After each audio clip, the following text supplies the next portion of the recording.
Des gros sites, on en parlait en intro tout à l'heure, moi j'ai considéré que c'est gros autour de plusieurs centaines de milliers d'URL, voire des millions d'URL.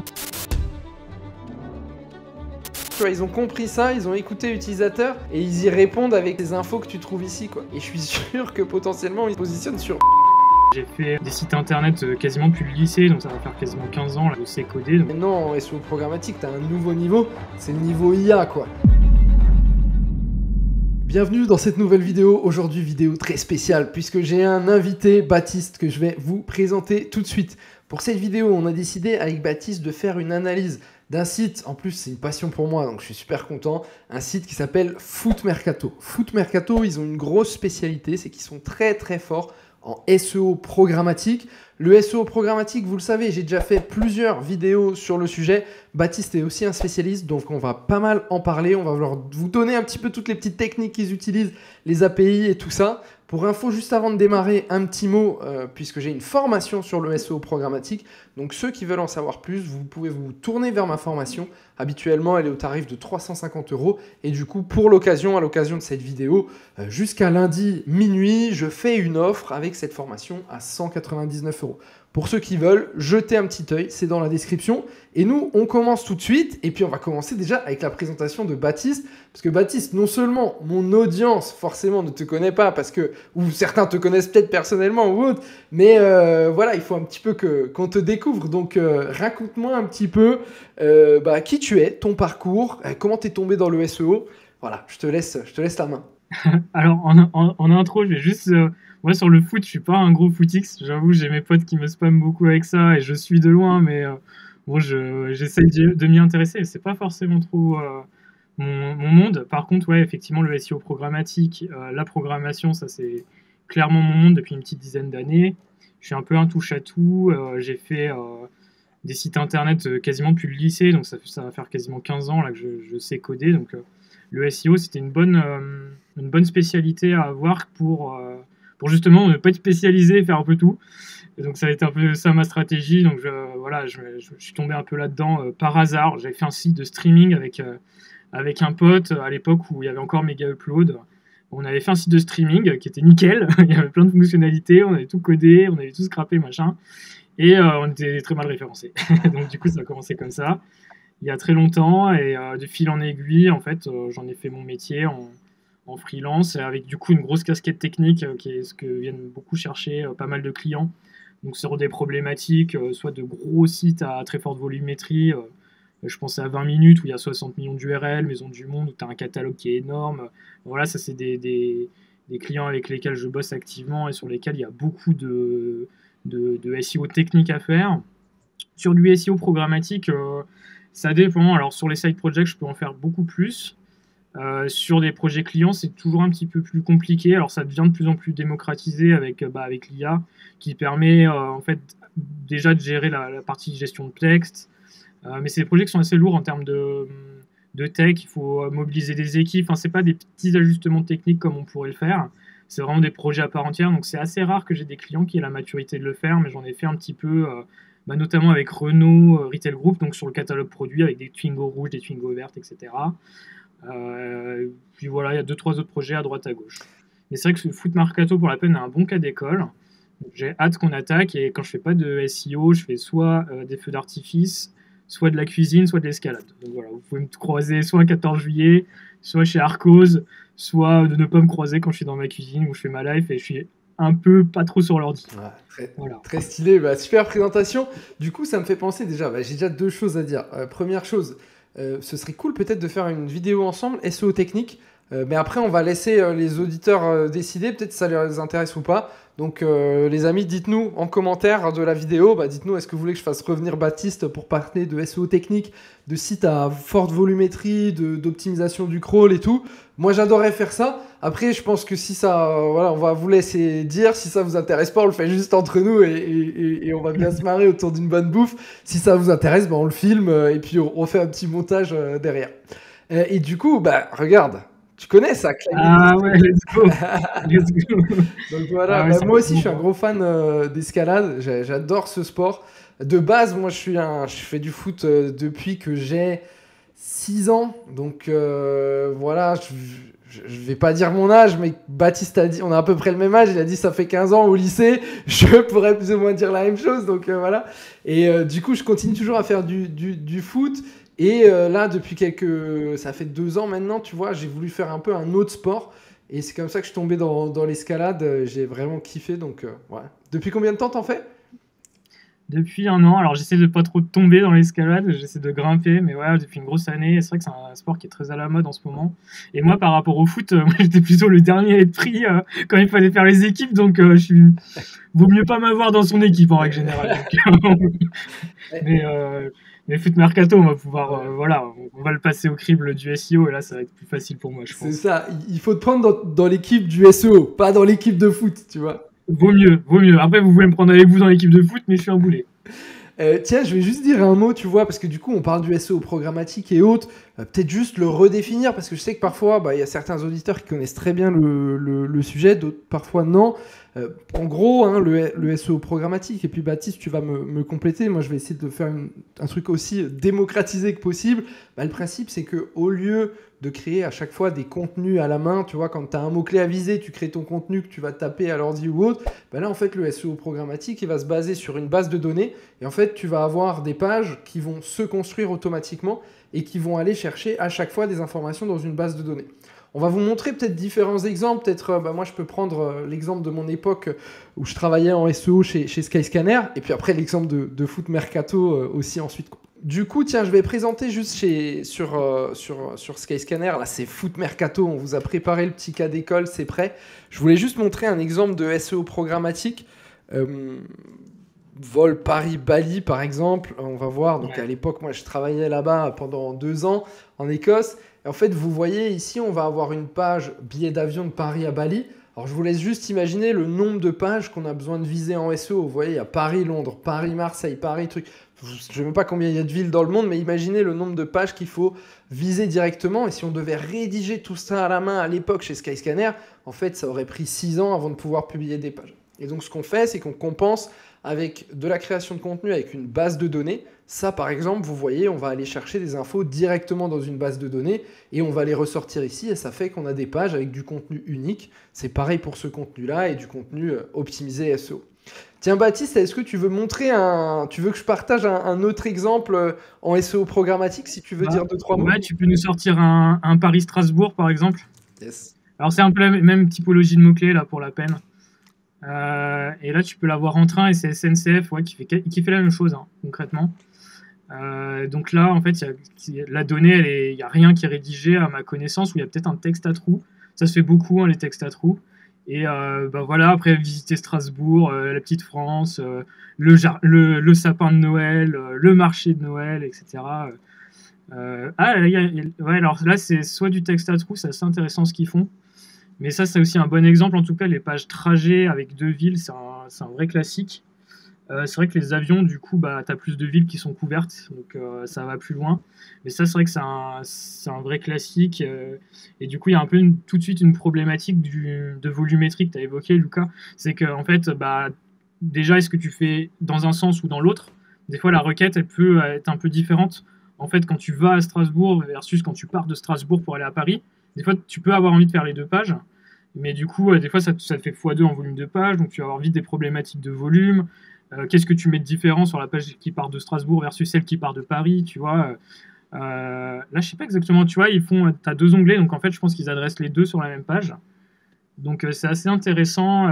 Effectivement, il faut réfléchir à comment constituer les jeux de données, comment automatiser, comment scaler le truc, en fait. Parce que, en fait, la problématique, c'est pas tant de trouver les mots-clés, parce que ça, on les connaît assez vite, ils sont récurrents, tu les vois apparaître, machin. C'est surtout comment tu produis à l'échelle quelque chose qui soit utile pour les internautes et que du coup que Google valorise, quoi. Totalement, ouais. Donc ça, c'est clairement un autre cas très, très précis. Et Foot Mercato, pour la peine, je pense que ça va être une masterclass parce qu'ils font ça à grande échelle. Ouais. Et ils le font aussi un peu différemment. On va voir ça dans la foulée. On ne s'est pas spoilé avec Lucas, on découvre un peu les sites avec vous. Donc on n'a pas triché, on n'a pas fait vraiment de plan. Enfin si, on avait prévu de faire un plan, on ne l'a pas fait. Et du coup, on est vraiment en full impro et on va vraiment faire ça à chaud avec vous, quoi. Ouais, l'idée c'est d'avoir une vidéo où on est un max un peu authentique, quoi. Et du coup, ouais, je fais juste une précision aussi pour les auditeurs, parce que c'est vrai qu'on a toujours des auditeurs un peu de tout niveau. Hein, il y a toujours un point aujourd'hui en SEO, si tu veux te positionner sur un mot-clé, va te falloir une page dédiée pour ce mot-clé. Et effectivement, quand tu es sur des gros sites, et ben forcément, à un moment, tu es un peu obligé d'utiliser des méthodes comme le SEO programmatique. Et c'est vrai qu'au début, tu vois, ce que j'ai présenté, Baptiste, c'était Skyscanner avec des trucs de base de données et tout, un peu comme ce qu'on va trouver ici. Ça, je sais que ça peut faire un peu peur parce qu'on se dit, ah ouais, non, mais ça, faut coder. Moi, je suis sur mon petit site WordPress, je sais pas comment faire ou autre. Justement, hein, dans ma formation, c'est ce que j'explique un peu, mais en gros, il y a plein de moyens de faire du SEO programmatique. Et à titre d'exemple, ben, Baptiste, tu l'as bien dit, hein, ça c'est le texte à trous.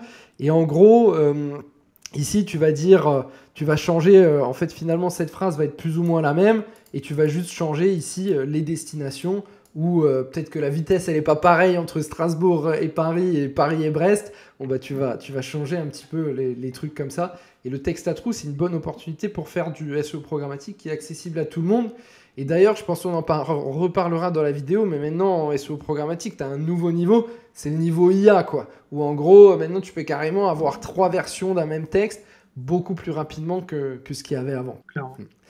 Du coup, on va introduire le sujet directement, c'est Foot Mercato. Tiens, donc Foot Mercato, pour ceux qui ne connaissent pas, c'est ce qui est vachement intéressant avec ce site, c'est que c'est à la fois un média, donc il va publier, vous voyez, des articles. Alors là, je pense qu'il y a l'OM qui joue ce week-end, donc il y a des infos comme ça, le PSG aussi, qui va à la fois publier ce genre de choses, mais qui va aussi avoir d'autres pages vraiment très programmatiques, comme celle que je montre ici, qui sont intéressantes, et vous voyez, il ne va pas y avoir de données vraiment directement là-dessus, quoi. Tiens, tu veux nous dire un petit mot sur cette page, par exemple, déjà, toi? Ah ouais, moi je trouve que c'est vraiment, je trouve qu'en termes de SEO, c'est vraiment une dinguerie. Faudra qu'on essaye de choper le SEO. Moi, je serais super curieux de discuter avec le mec qui a fait ça ou les mecs parce que c'est probablement une équipe vu la qualité du truc. Et effectivement, je suis très d'accord avec toi. Un des trucs qui me surprend et qui est extrêmement rare, c'est que d'un côté, ils mettent du contenu chaud, très média, très branché actualité. Donc là, tout le haut de la page, en gros, c'est ça.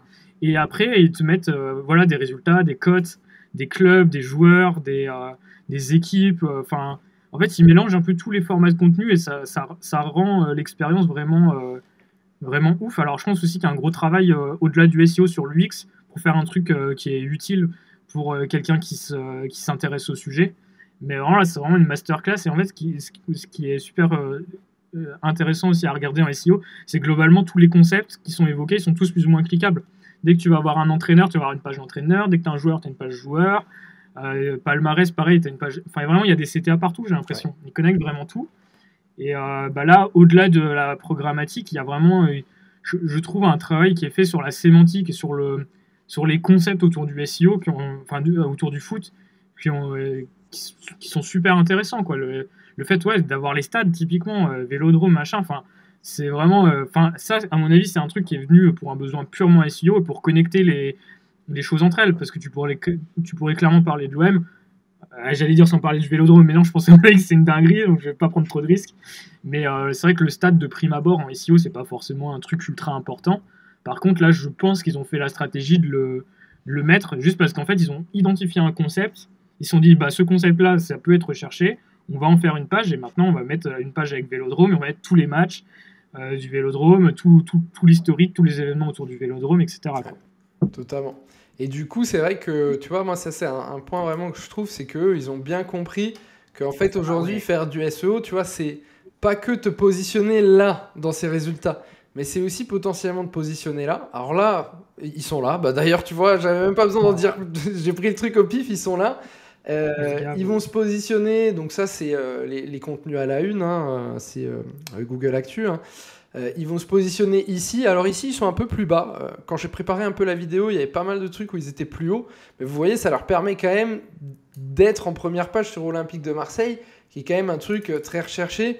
Je pense que si je fais Racing Club de Strasbourg, on va voir où ils sont positionnés. Mais tout ce que j'ai testé, ils sont pas mal positionnés non plus. Ils sont souvent en page 1, je crois. C'est ça, ouais. Transfermarkt, tiens, c'est leur concurrent, ce serait intéressant aussi de les regarder. Alors là, ils sont pas là, mais les 3/4 du temps, quand j'ai regardé, ils sont très très bien positionnés. Et ce que vous a dit Baptiste là, c'était super intéressant. C'est que si on retourne là, en fait, Tout est cliquable. c'est ça, tout est cliquable. Et donc là, par exemple, si tu cherches, alors ça c'est quoi? C'est OM Nantes. Tiens, on va essayer de chercher OM Nantes. Bah, en fait, ils ont aussi une chance de se positionner potentiellement ici dans les résultats. Et autre encore, ou même tu disais avec le Vélodrome, bah, tu cherches Vélodrome, tu as une chance de les trouver, quoi. Ouais, je sais pas si tu as un SEMrush ou un truc comme ça, si on peut aller regarder directement sur SEMrush. Là, on est peut-être tombé un peu sur les mauvais exemples, mais moi aussi, de ce que j'avais vu, en fait, ils font plein de premières pages sur plein de concepts. Et ce qu'il faut avoir en tête, c'est que c'est des mots-clés qui sont ultra concurrentiels. Se positionner sur OM, bah, en fait, déjà, tu as enfin, l'OM lui-même qui va déjà truster plein de positions. Le Wikipédia, c'est dur de passer devant. Enfin voilà, il y a du monde. Et déjà, aller chercher des pages 1 sur ce genre de mots-clés, c'est déjà des dingueries. Et c'est des mots-clés qui sont recherchés des dizaines de milliers de fois par mois. Donc même si tu es juste sur le bas de la première page, ça va être des milliers de clics tous les jours. Donc c'est quand même Enfin là, c'est vraiment une dinguerie en fait. Ce qu'ils font, ils sont vraiment très très bons. Dans tous les cas, passer avant les clubs, ça paraît fantasque. C'est dur pour eux de passer devant les clubs. Google les récompensera pas assez. Et déjà aller chercher un peu de position un peu à droite à gauche comme ça, c'est déjà très bien, quoi. Totalement. C'est vraiment top, quoi. Et tu vois, là où ils sont très forts aussi, c'est qu'ils le font aussi sur de l'affiliation. Tu vois, typiquement, les trucs de Paris, bah, en fait, s'ils font ces pages, c'est aussi parce que je pense que derrière, il y a un intérêt financier pour obtenir de l'argent là-dessus.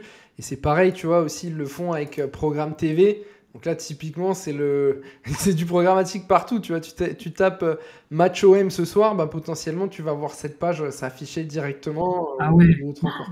Alors ça, ce qui est marrant, c'est que c'est vraiment de l'opportunisme pur et dur, quoi. C'est qu'en fait, à mon avis, les mecs, ils ont commencé à faire du SEO programmatique et je pense que ça marche tellement bien qu'en fait, ils recyclent, ils refont tout le temps la même recette, Ouais, quoi.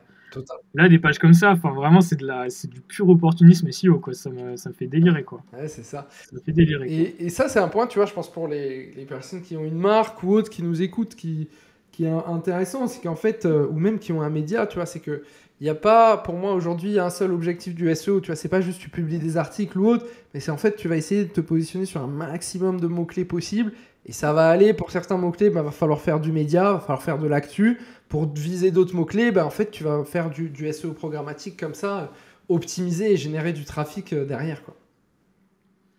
Là, la question qu'on pourrait se poser, et vous posez peut-être déjà sûrement, c'est bah, d'où elle vient toute cette donnée, quoi. Parce que là, en fait, le nerf de la guerre, c'est d'avoir de la donnée fraîche. Alors moi, je sais qu'il y a un data provider en fait, vraiment connecter enfin, choper de la donnée, on va dire first party, donc qui est pas disponible dans des outils, c'est très compliqué parce qu'en fait, il faut avoir en fait ton réseau un peu de journalistes, de points de contact, de gens qui te remontent des infos. C'est très très dur à collecter. Alors il y a une partie qui doit être un peu open source, il doit y avoir des organismes avec la FFF, enfin, tu dois avoir des trucs qui sont un peu disponibles, de l'open data. Mais là, l'enjeu, au-delà du SEO programmatique et au-delà de faire les pages, bah, c'est surtout d'avoir la donnée en premier lieu et d'avoir de la donnée fraîche, quoi. Donc là, je sais pas exactement comment les chopent la donnée des matchs et tout ça. Il faudrait chercher ouais, voilà, des API, des bases de données, il y a toujours des trucs. Alors voilà, il y a ce truc-là. Il y a un mec en France qui fait ça. Et lui, en fait, je sais pas d'où ça sort, hein, sa donnée, comment il a fait son truc.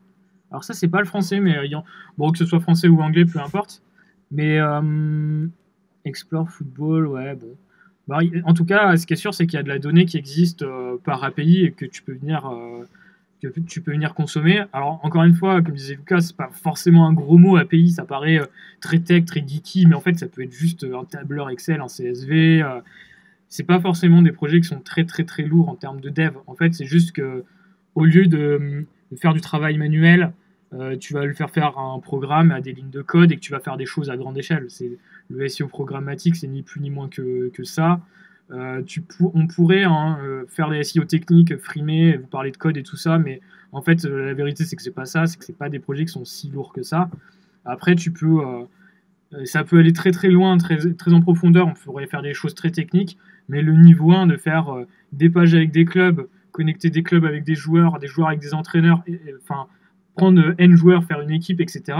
C'est des choses qui sont assez simples. Et là, ce qui est cool aussi avec l'exemple de Foot Mercato, c'est que c'est un truc que tout le monde peut comprendre de prime abord, quoi. Si vous commencez à rentrer sur des trucs sur à quelle fréquence il faut que je fasse la révision de ma courroie de distribution de ma Clio 4 de telle génération, bah en fait, personne n'y comprend rien. Et même chez Renault, personne était capable de fournir la donnée, en fait, c'est beaucoup trop technique, quoi.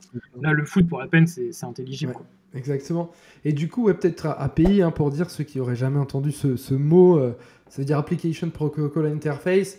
Ça fait encore plus peur quand tu dis ça. Mais en gros, c'est juste une base de données, hein, et comme il l'a dit Baptiste, c'est presque comme un fichier Excel, sauf que vous imaginez, quand il y a, je sais pas combien il y a d'équipes de foot dans le monde, mais il y en a des milliers, vous voyez, un fichier Excel, il n'arriverait pas à charger, donc on le fait par des bases de données. En gros, un API, c'est juste un truc auquel tu peux envoyer des requêtes, et tu vas avoir des réponses à ces requêtes. Donc, par exemple, typiquement, ici, hein, tu vas dire stade pour ville Marseille, et puis ça va te sortir potentiellement un truc comme ça avec différentes infos, quoi.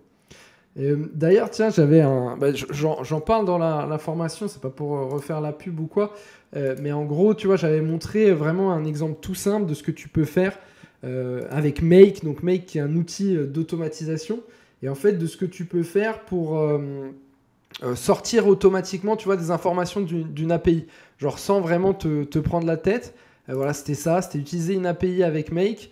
En gros, une API, c'est une requête HTTP. Vous voyez là, en fait, je demande de me donner une information sur une database qui s'appelle Cocktail. Et en fait, automatiquement, sur Google Sheet, ça me met un cocktail différent à chaque fois. Vous voyez, donc c'est vraiment des trucs tout simples que tu peux réutiliser. Alors bien sûr, là, il faut passer de Google Sheet vers ton CMS, WordPress ou autre. Mais en gros, c'est vraiment... franchement, Bah, tu prends 1 heure et tu comprends le truc, quoi.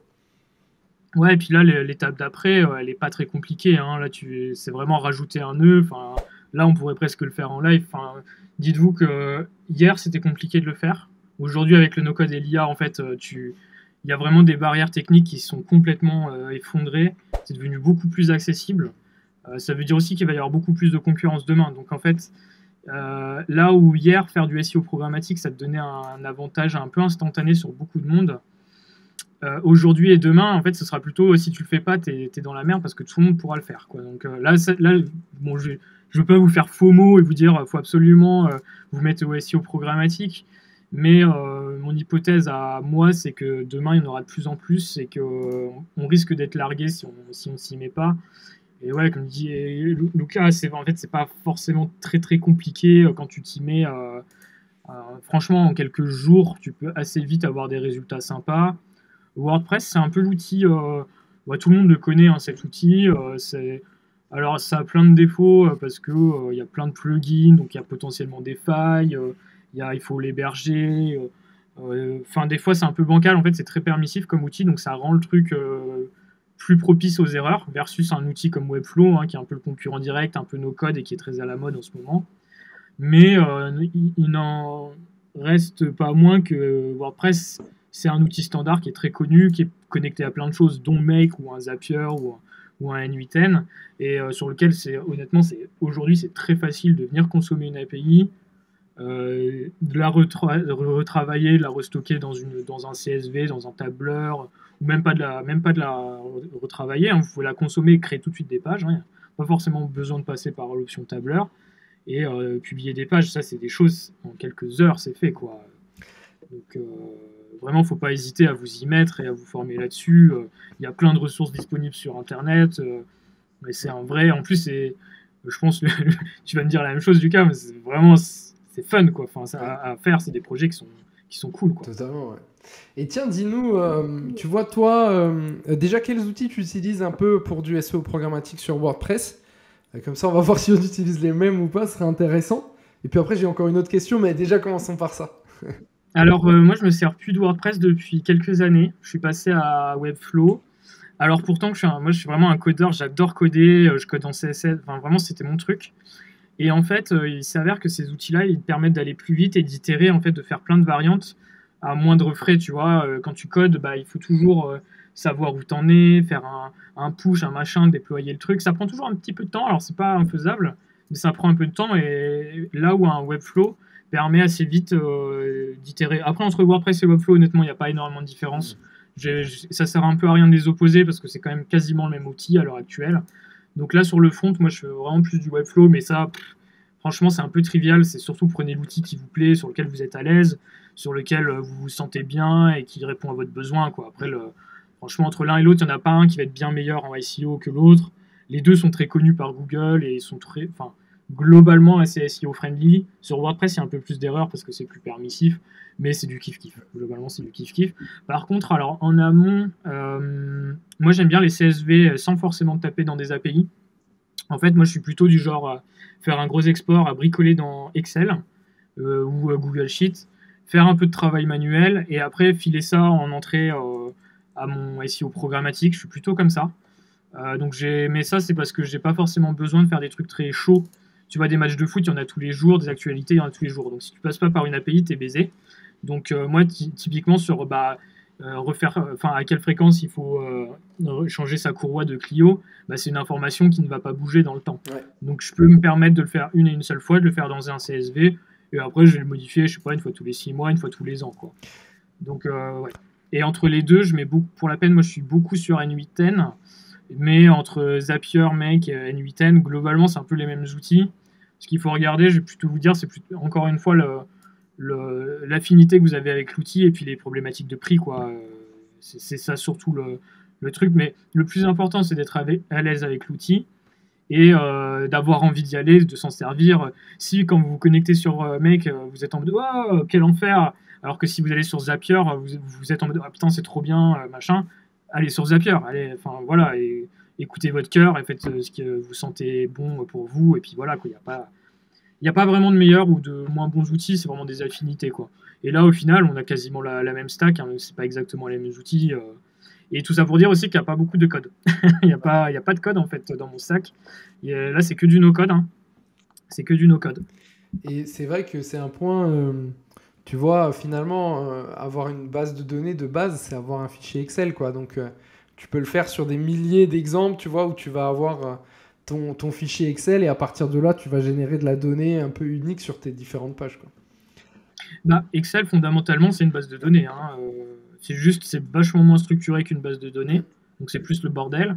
Après, entre les deux, tu as tout ce qui est Airtable, Bezero, Notion aussi, ça peut faire office de base de données. Hein. Ça, je pense que sur les stratégies de contenu, il y a du monde là, à l'heure actuelle qui va faire un peu son travail dans Notion, faire un peu ses briefs, remettre un poil d'IA pour générer, retravailler, faire corriger les fautes d'orthographe ou traduire, machin. Et après, envoyer ça vers un LinkedIn, vers une newsletter, etc., quoi. Notion, pour la peine, c'est un bon outil de base de données quand tu n'es pas trop familier, quoi. Exactement, ouais, totalement. Très bien, et du coup, en Webflow, il y a des extensions un peu en SEO programmatique ou des trucs? Pas vraiment à ma connaissance. Alors pour la peine, c'est beaucoup plus en huis clos Webflow que WordPress. Ils sont vachement moins permissifs, font vachement gaffe justement sur la partie sécurité et tout ça. Donc c'est beaucoup plus difficile d'avoir des extensions, mais par contre en natif, tu as un truc qui s'appelle les CMS items et qui ressemblerait un peu à... En fait, dans WordPress, c'est un blog et du coup, tu as un peu un seul type de contenu, c'est soit des pages, soit des posts. Et du coup, c'est assez rigide à ce niveau-là. Là où sur Webflow, ils ont plutôt une notion de CMS. En fait, tu peux mettre n'importe quel type de contenu, faire des liens entre plusieurs collections, etc. Donc, il y a un niveau d'abstraction qui est plus élevé. Donc, ils ont moins... c'est plus des types de contenus plutôt que des pages ou des articles ou des fiches produits. Enfin, c'est vraiment, tu peux avoir ce que tu veux. Tu vois, moi, sur mon site, à l'heure actuelle, j'ai des avis, j'ai des cas clients, j'ai des questions, j'ai des réponses, Enfin, voilà, et c'est un peu plus granulaire. Et sur base de ça, du coup, tu peux construire ton SEO programmatique. Alors, pour l'instant, j'ai pas trop de use case sur des gros volumes de pages. Sur Webflow, je pense que sur quelques milliers de pages, ça peut aller. Mais j'ai peur que sur vraiment des très gros volumes, tu vois, Skyscanner, c'est hors de propos de faire ça sur Webflow. Ouais. Tu vois. Oui, oui. Donc, et je pense que sur des gros volumes, WordPress sera plus adapté. Mais tu vois, là, typiquement, un des projets que j'avais en SEO programmatique, c'est de faire un annuaire avec toutes les agences SEO, toutes les formations SEO, tous les consultants SEO. Et là, c'est quelques centaines de pages, centaines d'URL, milliers d'URL. Ça reste petit. Vraiment, après, il faut définir, pour le commun des mortels, un millier de pages, c'est beaucoup. De mon point de vue, en fait, si tu as juste une homepage et après 1000 pages qui listent 1000 agences SEO, c'est tout petit parce qu'en fait, j'ai que 2 templates de pages et c'est tout le temps la même chose. Donc, en fait, de mon point de vue, c'est assez petit comme site, quelques milliers de pages. Des gros sites, on en parlait en intro tout à l'heure. Moi, j'ai plutôt je vais considérer que c'est gros autour de plusieurs centaines de milliers d'URL, voire des millions d'URL, quoi, des gros e-commerce, des gros médias, etc. Là, c'est pas du tout les mêmes problématiques. Et du coup, en fait, c'est des sites qui sont perfusés au SEO programmatique là, pour la peine. Quoi. Tu vois, typiquement, un truc que tu vas avoir beaucoup sur des gros e-commerce, c'est créer des catégories un peu dynamiques en fonction des produits, des machins, etc. Et là, c'est que du code quoi, pour la peine. C'est clair.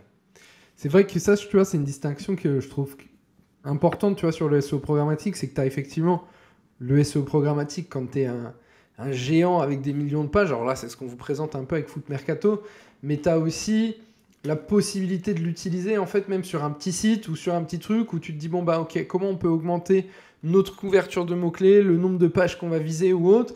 Bah, tu vas commencer par aller sur Rapid API. Tu vas aller regarder s'il n'y a pas des API sur ton sujet, ou alors tu vas créer toi-même ta petite base de données. Moi, j'avais un client, tu vois, qui faisait ça. C'était de l'isolation extérieure sur différentes villes. Tu vois, il voulait faire une page pour chaque ville de France. Bah, en fait, il s'est créé son petit Google Sheet, tu vois, comme ça, tac. Il a commencé, il a mis ici à chaque fois une ville, tu vois, il mettait ville. Alors, il va mettre Paris, Lens. Après, je lui ai dit, bah, va chercher un peu de la donnée unique. Il m'a dit, bah, en fait, chaque ville, il y a des différences, tu vois, sur la TVA ou des trucs comme ça. Donc là, il mettait à Paris, c'est TVA à 20%, TVA à 10%. Et comme ça, après, il a fait un petit texte à trous. À Lens, vous pouvez bénéficier d'une TVA à 10%. Ou quand c'était à Paris, ça disait, vous pouvez bénéficier d'une TVA à 20%. Et puis après, il m'a mis plein de trucs comme ça uniques, tu vois. Alors du coup, il était jusqu'à ici, quoi, tu vois, parce que tu veux rendre ton contenu unique, mais c'est pour dire à quel point il m'a dit, bah écoute, Lucas, j'ai passé une journée, j'ai rempli ça, bon, c'était un peu répétitif, j'aurais peut-être dû le déléguer, mais en fait, après, en une journée, j'avais mes 300 pages pour tous les pays, quoi. Alors que si j'avais dû payer pour ça, bah, ça m'aurait pris 10 jours, quoi. Clairement, et là, l'enjeu un peu de ce genre d'exercice, c'est surtout d'avoir un maximum de colonnes, et qui plus est, dans tes colonnes, d'avoir des choses que tu peux... où tu vas pouvoir faire un peu la pelote de laine et étirer, quoi. Tu vois, si tu commences à avoir une ville, un code postal, bah en fait, à partir de l'information de la ville, bah potentiellement, tu vas avoir les points d'intérêt. Donc à Paris, tu vas avoir la Tour Eiffel, tu vas avoir le machin, tu vas pouvoir avoir des gares. Et du coup, avec les gares, tu peux dire, bah, aller de telle ville à telle ville, et tu peux recroiser, machin. Et en fait, à l'infini, en fait, tu peux faire ça. Ouais. Et vraiment, ouais, exactement, point d'intérêt, gare, machin. Et après, en fait, tu vas refaire un deuxième tableur avec tous les machins, tu vas recroiser. Et après, en fait, un vrai enjeu, du coup, qu'est-ce que tu multiplies, tu vois? Est-ce que tu as envie de faire des pages qui connectent aller de la Tour Eiffel à l'église de Strasbourg? Bon, on s'en fout un petit peu, tu vois, dans l'idée. Je pense que c'est pas vraiment un cas d'usage, tu vois. Par contre, je sais pas, aller de l'aéroport de Strasbourg à Gare de l'Est, là, ça fait sens, tu vois, parce que c'est plus... Enfin, il y a des gens qui ont besoin de faire ce truc-là, tu vois. Donc, et là, il y a une vraie problématique, en fait, à qu'est-ce que tu ouvres, qu'est-ce que tu fermes. Ouais. C'est un peu le même cas d'école avec les tailles en centimètres. Typiquement, si tu commences à avoir une télé, en fait tu as tout type de diagonale d'écran. Et du coup, en fait, si tu veux pas faire des millions ou des milliards de pages, bah, tu es obligé de dire bah, c'est de 10 cm à 20 cm, de 20 à 30, de 30 à 40, etc. Sinon, en fait, tu fais des exponentielles et en fait, tu t'en sors pas. Ouais. Donc ça, c'est des problèmes un peu de bourgeois, mais en fait, quand tu commences à multiplier un peu tous les attributs, toutes les facettes, ça peut vite te faire des sites à trop de pages, en fait. Et du coup, il y a aussi le SEO programmatique, il y a aussi un enjeu à pas ouvrir les vannes trop vite et à faire un maximum de choses pertinentes. Et moi, ce que j'aime bien faire, c'est vraiment faire par itération, où je vais faire, je sais pas, 100 pages au début pour tester. Après, je vais en faire 1000, après, je vais en faire 1 million. Ou 1000, 10 000, et je fais par incrément comme ça, en mode exponentiel, pour tester, et pas tout de suite tartiner avec 1 million de pages. Et du coup, Google qui passe sur ton site, à la base, il y avait 1000 pages, d'un coup, il y en a 1 million, et en mode, bon, lui, c'est un peu schlag, quoi, cette affaire, tu vois. Et ça, en fait, ça peut envoyer vraiment des signaux négatifs. Donc, il ne faut pas être trop gourmand non plus sur le SEO programmatique. Et en fait, surtout, ce qu'il faut, c'est que chaque page que tu crées, elle soit utile. En fait, il faut arrêter de penser au robot, il faut vraiment se dire... Bah, moi, je veux aller de tel point, d'un point A à un point B. C'est quoi les informations dont j'ai besoin? Le temps de trajet, typiquement. Tu vois, si tu mets pas le temps de trajet entre un Paris et un Strasbourg en TGV, 1h42, si tu sais pas que c'est 1h42, bah, c'est de la merde, tu vois. Enfin, bon, il y en a qui sont un peu plus lents, il y en a qui déraillent des fois des trains entre Paris et Strasbourg. Et globalement, normalement, c'est 1h42 si vous en sortez bien. 1h42, il n'y a plus. On voit que ça fait longtemps que t'es pas venu. Ouais, mais c'est le plus court, à ce qui... Ah, je crois qu'au départ c'était à 1h42 et en fait après au bout d'un moment je crois qu'il y avait problème avec certains rails, tu vois, qui pouvaient pas supporter la vitesse ou autre. Et du coup, c'est 1h50 le minimum. Donc, t'étais pas loin quand même. Ah ouais, parce qu'il y en a un qui a déraillé en phase de test, mais en fait, la news a complètement été occultée parce que c'était pile en même temps que le Bataclan. Ah oui, ok. Donc, en fait, mais il y a un TGV qui a déraillé mais qui était en phase de test. Et voilà. Mais donc, du coup, les informations utiles, clairement, sur la page, c'est vraiment un truc. Et là, typiquement, Foot Mercato, il n'y a que des informations utiles. Ouais. Le nombre de points, la Ligue 1, les matchs à venir.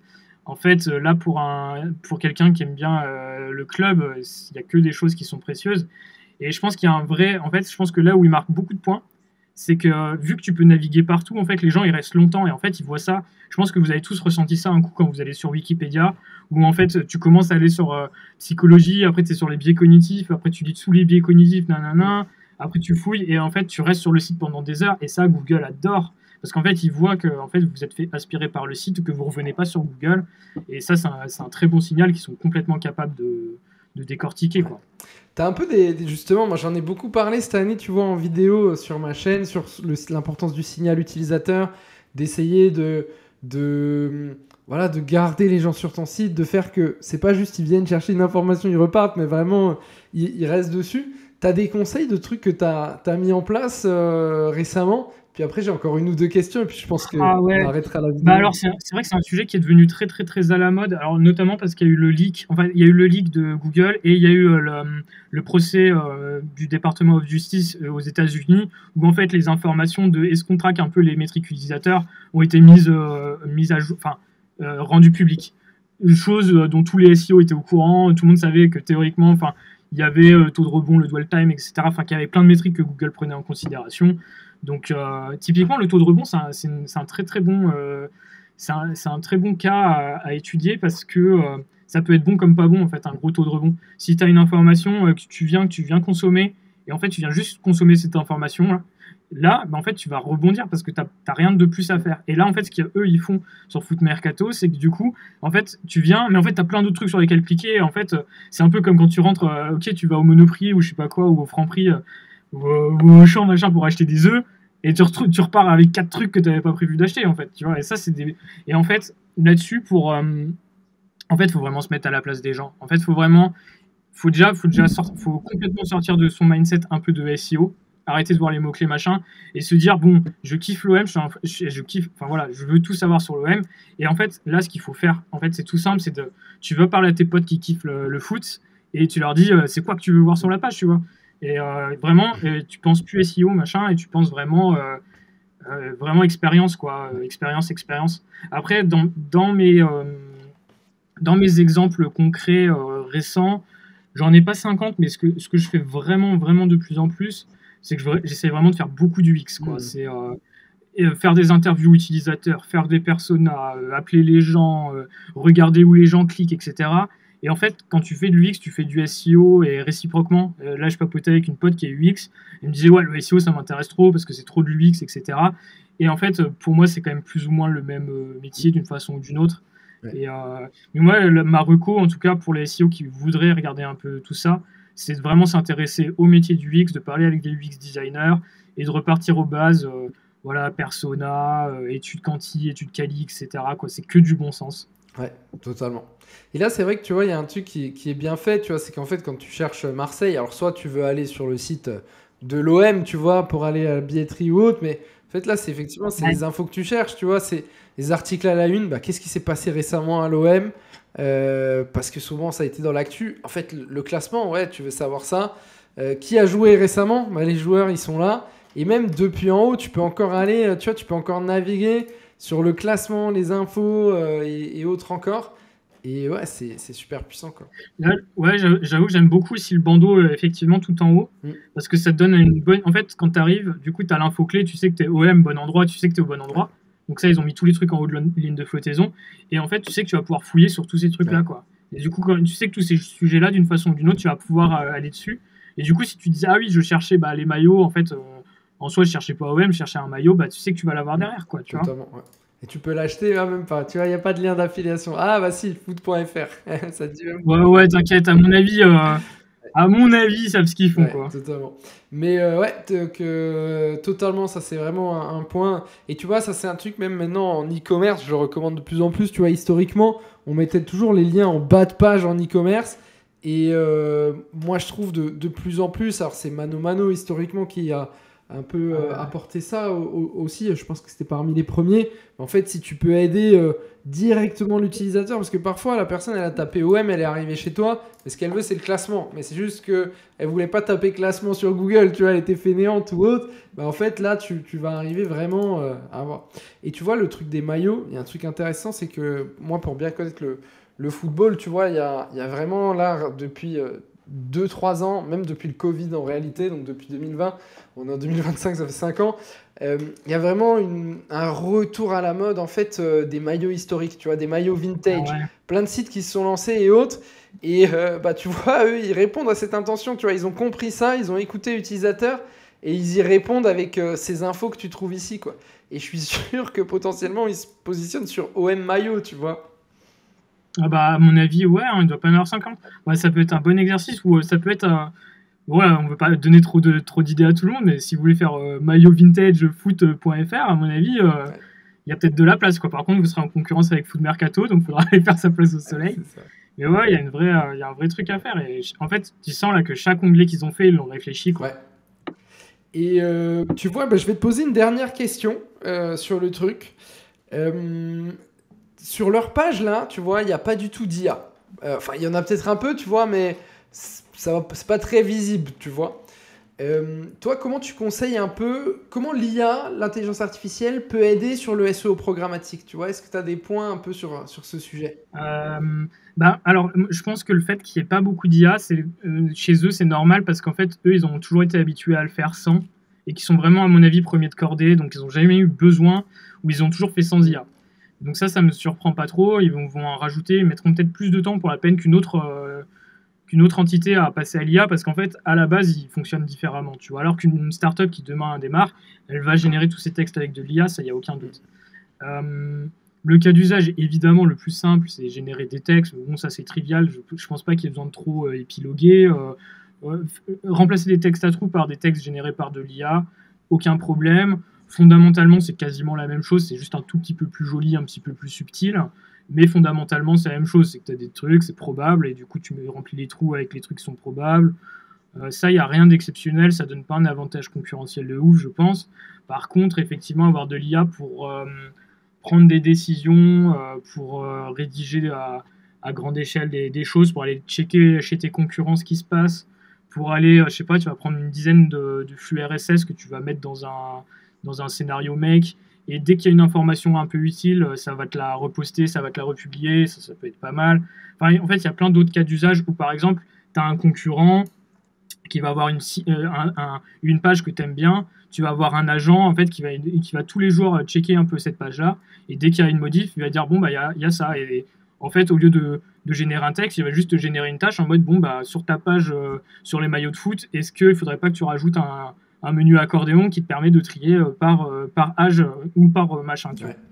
Ouais. Et, donc ouais bah voilà, ça c'est à mon avis un des cas un peu classiques. Bah, je te laisse le présenter du coup. Ouais, bah du coup c'est bien que tu en parles parce que puis ce sera un parfait mot de conclusion parce que cette automatisation je l'ai créée en gros tu vois j'utilise RSS App qui est une application tac, je peux vous le montrer en fait c'est un newsfeed c'est un flux RSS générateur donc en gros vous voyez tu fais un new feed ici. Tiens, moi j'avais mis celui-là tu vois en gros ah tiens ah ouais, faut que je repasse en payant. En gros, tu vois, je suis allé sur news.google.fr, j'ai cherché bière artisanale, j'ai copié Ah cette ouais. URL-là, je l'ai mis ici pour créer un flux RSS que ça m'a Hmm. créé, et du coup, je le donne à Make, et donc tous les jours, Make va voir s'il y a des nouveaux articles sur la bière artisanale qui sont sortis. Derrière, il me choisit un titre d'article de blog. Derrière, il me fait une image. Alors ça, je les trouve pas ouf les images, mais je pense qu'il faut que je prompte mieux.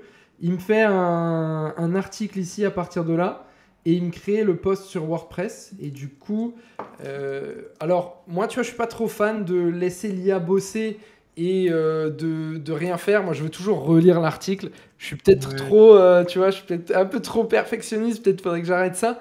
Mais juste pour vous montrer un peu les articles qui ressortent, je me connecte sur mon autre truc. Je suis en train de mettre mon mot de passe. Je vais peut-être pas non plus partager le mot de passe sur un Avec truc tout comme YouTube, ça. non. Tu sais, le truc qui finit mal. Voilà. Et donc typiquement, bah ça, c'était un article qui était sorti sur une brasserie qui venait d'apparaître, la Frascas, la Frascas Coquille. Et donc il s'est basé sur l'article de départ et puis il m'a fait un petit article comme ça. Tu vois, tu pourrais publier. Il y a même le nom de leur bière, voilà. Ah, c'est cool ça, ouais. Mais là, ce que j'aime bien, il y a plusieurs trucs que tu as dit. Déjà, c'est que tu as bricolé. T'es même pas allé sur un flux RSS, t'es déjà allé sur un Google News déjà agrégé. Donc, au lieu de te faire chier à aller chercher plusieurs machins, plusieurs sources, retraités, dédupliquer, je sais pas quoi, bah, t'as tout qui arrive au même endroit. Ça j'avoue, j'avais pas pensé à ça. Mais en fait, c'est ça qui est trop cool aujourd'hui en 2025, c'est que tu peux faire des trucs comme ça, mais tellement vite. Et après, l'autre truc sur lequel je voulais rebondir, c'est sur effectivement laisser l'IA tout faire. Moi, je suis pas fan du tout, je suis complètement comme toi. Est-ce que c'est une erreur? Je sais pas. Mais en fait, aujourd'hui, il y a tellement de contenu qui va être disponible et qui va être rédigé par de l'IA que si tu mets pas ta touche, tu fais pas ta relecture, en fait, les gens qui vont vous lire, c'est des humains qui sont comme vous et qui en ont trop marre de lire tout le temps des trucs de merde, où c'est tout le temps la même structure de poste, où c'est cramé que c'est de l'IA. Et en fait, ils vont juste pas interagir parce qu'ils savent que c'est de l'IA. Les gens, ils sont pas bêtes. Même si les prompts, ils sont fins et que, en fait, ça se voit et il faut rajouter un peu d'humain, un peu de contrôle, fact-checker des informations. Moi, je suis complètement de ton avis. Je pense qu'il faut vraiment relire. Tu dégrossis, pour moi, c'est vraiment du 20-80. C'est l'IA, elle te dégrossit le truc. Elle fait des trucs un peu laborieux que tu t'aurais confié à un stagiaire. Et après, toi, tu fais ton petit boss qui a un peu du mal à déléguer et tu repasses sur les trucs si tu veux, quoi. Enfin, il n'y a que comme ça que tu peux avoir une qualité suffisante, je pense. Totalement. Bah, trop bien. Merci beaucoup, Baptiste, d'être venu sur ma chaîne. Je voulais en profiter là. Baptiste parle un peu d'IA, on en a pas mal parlé. Il fait beaucoup d'automatisation, N8N et autres. Donc dites-nous en commentaire si vous voulez qu'on se refasse une vidéo tous les deux. On vous montre un peu plus de scénarios, d'automatisation ou des trucs comme ça. Voilà, dites-nous en commentaire. Sinon, on le fera entre nous autour d'une bonne bouffe. Et voilà. Yes. Je te laisse le mot de la fin. Ouais, c'est pas facile. Ouais, tu m'as pris au dépourvu là, mais j'ai envie de vous dire. Enfin, moi, mon conseil, c'est vraiment formez-vous au no-code. Je suis un peu jugé parti, mais en fait, c'est vraiment ça ouvre un monde de possibilités. C'est quand même très accessible et qui plus est, c'est fun en fait parce que le fait de pouvoir, en fait, dès que tu sais un peu coder, no coder, tu peux créer plein de choses en fait et vous arrêtez pas au fait que le code ou le no-code ce soit un truc un peu cartésien, un peu prévisible, etc. En fait, au contraire, je pense que c'est un catalyseur pour les esprits créatifs où en fait vous allez pouvoir faire plein de choses et puis surtout en fait j'ai envie de dire arrêtez de regarder des vidéos YouTube, mais si vous nous avez regardé jusque là, merci à vous. Mais juste, enfin, installez installez un 8N ou je sais pas quoi, mettez-vous sur le dossier, puis et essayez. En fait, c'est en faisant que vous allez faire vos armes, que vous allez kiffer. Publier des pages aussi sur vos blogs, sur vos sites. Faut pas faire trop de théorie, faut vraiment tester. Le SEO, c'est un métier de gens qui bidouillent, qui testent, qui mettent en ligne. Donc franchement, allez-y, on vit dans un monde qui est au top là en ce moment pour faire ce genre de choses. Donc il faut vraiment n'ayez pas trop de FOMO, foncez et puis ça va marcher. Ça va marcher. Top. Bah, merci Baptiste et puis De salut rien. à tous, à très vite.